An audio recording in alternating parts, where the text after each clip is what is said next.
दर्शकवृन्द दुर्गा प्रसाई आफै गाडी चलाएर अगाडि बढ्दै हुनुहुन्छ। निकै नै अप्रिय अवस्था देख्न सक्छौँ हामी। यहाँ प्रहरीले अश्रु ग्यास चलाएको छ।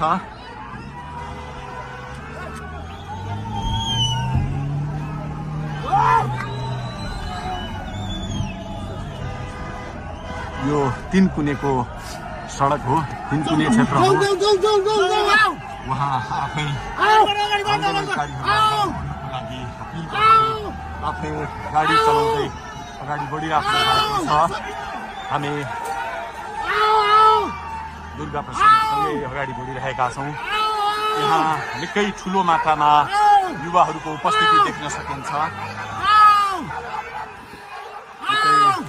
ठुलो मात्रामा युवाहरूको उपस्थिति, प्रहरीको बार तोडेर दुर्गा प्रसाई आफै अगाडि बढ्दै हुनुहुन्छ। प्रहरीलाई गाडीले पेलेर दुर्गा प्रसाई अगाडि बढ्दै हुनुहुन्छ। हामी दुर्गा प्रसाईसँगै अगाडि बढ्दैछौँ।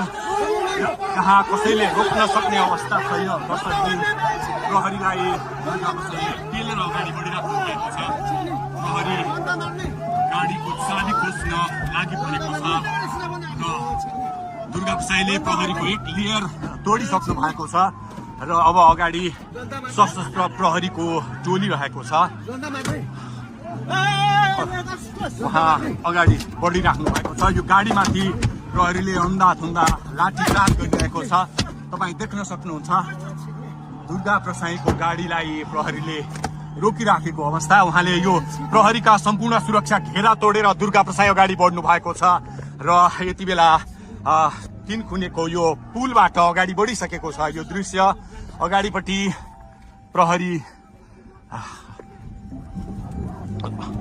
प्रहरीका यी घेरा तोडेर दुर्गा प्रसाई अगाडि बढिराख्नु भएको छ। हामी दृश्य देख्न सक्छौँ।